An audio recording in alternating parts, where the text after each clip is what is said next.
brought to you by KR Mangalam University.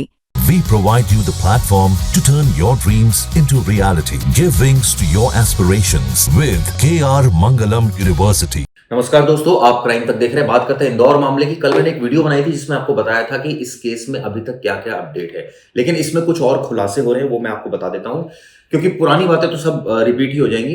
दरअसल शिलांग में पेड़ काटने वाले हथियार से उसे मारा गया है, यानी कि राजा रघुवंशी को। ये अभी तक पोस्टमार्टम रिपोर्ट से साफ हुआ। ये बड़ा अपडेट है।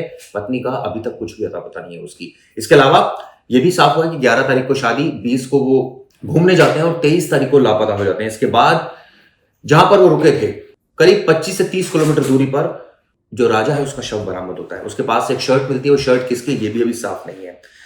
आपको बता दूं, राजा रघुवंशी के भाई विपिन रघुवंशी ने मंगलवार को मीडिया से बात की और उन्होंने अपहरण और हत्या की आशंका जताई थी। इसके बाद पुलिस ने मुकदमा दर्ज कर लिया है। विपिन ने सीबीआई जांच की भी मांग की है और साथ में मेघालय पुलिस पर गंभीर आरोप लगाया है। आप सोचिए, उन्होंने कहा है कि राजा का पर्स, ब्रेसलेट, गले की चेन, बैग, अंगूठी, पावर बैंक अभी मिला नहीं। यानी कि क्या उसके साथ लूटपाट हुई, क्या दोनों के साथ लूटपाट हुई, उसके बाद उन्होंने विरोध किया तो उनकी हत्या कर दी गई। ऐसे तमाम सवाल है जिसकी जांच अभी लगातार चल रही है। इस मामले में अभी सोनम का कुछ भी पता नहीं है। यह आपको बता दूं कि राजा रघुवंशी की 23 मई को नौगरियांट गांव के होटल से निकलने के कुछ घंटे बाद ही लापता हो गए थे वो। ये गांव उस जगह से 20 किलोमीटर दूर है जहां राजा का शव मिला है, यानी कि उस गांव से करीब 20 किलोमीटर दूर राजा का शव मिला। बीच में इन्होंने स्कूटी भी ली। इसी के पास गांव में जीपीएस ट्रैकर से पता चला कि दंपत्ति द्वारा इस्तेमाल की गई एक्टिवा स्कूटी 23 मई को कुछ देर के लिए यहां रुकी थी। ये गांव है माव कमा, ये गांव है जहां पर स्कूटी रुकी थी। ये ट्रैकर से पता चला है, लेकिन वेईसा डोंग इलाके से जहां राजा का शव बरामद हुआ है वहां से 20 से 25 किलोमीटर दूर है, यानी कि कुछ देर के लिए रुकी थी। ये भी पता चला है एक गांव में स्कूटी, जैसे मैं आपको एक बार और सीक्वेंस क्लियर कर दूं, 23 मई को गांव के होटल से निकलने के कुछ घंटे बाद ही वो लापता हो गए थे 23 मई को, और उसके बाद 20 किलोमीटर दूर राजा का शव मिला जहां वो गांव है, यानी उस गांव का नाम है नौगरियांट।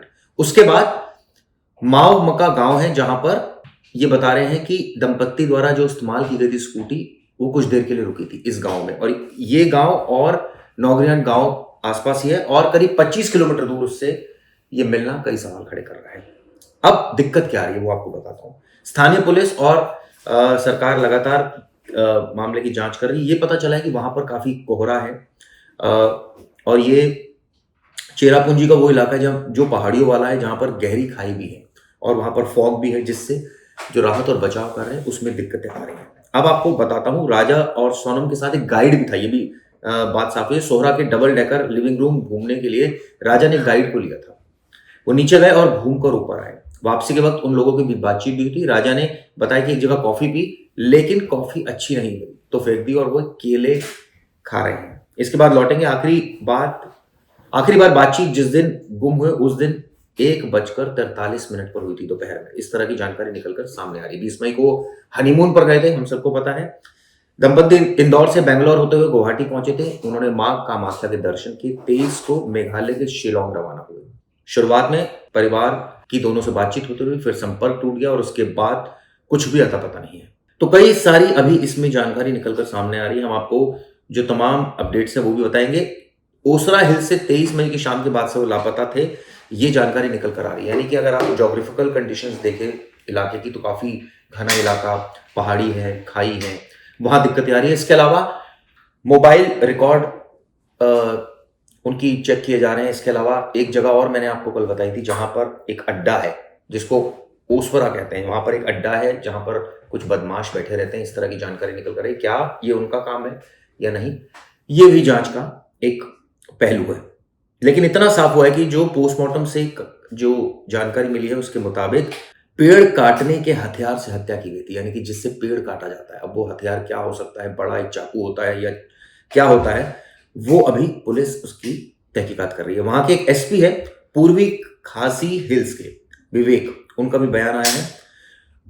उनका कहना है कि हत्या में इस्तेमाल किए गए हथियार भी पुलिस ने जब्त कर लिया है। जल्दी मामले में खुलासा किया जाएगा। यानी हथियार जब्त हो गया, इसका मतलब हथियार वही मिला है जहां उनकी डेड बॉडी थी। अब ये हथियार क्या है एग्जैक्टली, ये अभी पुलिस ने खुलासा नहीं किया है। एनडीआरएफ इस पूरे सर्च ऑपरेशन में लगी हुई है। ये बताया जा रहा है परिजन जो है राजा का अंतिम संस्कार इंदौर में करेंगे। शव लाने की प्रक्रिया भी चल रही है। मंगलवार को टिकट नहीं मिली थी, संभावना है बुधवार या गुरुवार तक शव इंदौर लाया जाएगा।